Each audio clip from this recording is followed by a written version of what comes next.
శుక్రవారం శుభాకాంక్షలు. నేనైతే పూజ అయితే చేసేసుకున్నాను. పూజ చేసేసి ఇదిగోండి టిఫిన్ అయితే వేస్తున్నాను. మాడిపోతుంది దోశ దోశ వేడి వేడి దోశ.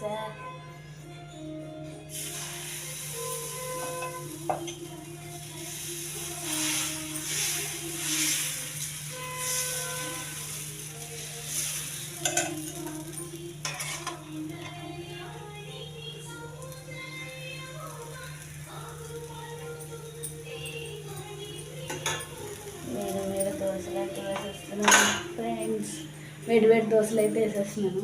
ఇంకా తినడమే లేదు. పిల్లలు అయితే స్కూల్కి రెడీ చేసి పంపించేసాను. వాళ్ళకి క్యారేజీ అయితే కట్టాలి. ఇప్పుడు రెడీ చేసి వంట చేసి కర్రీ ఏమంటానో నెక్స్ట్ వీడియోలో వచ్చి చెప్తాను.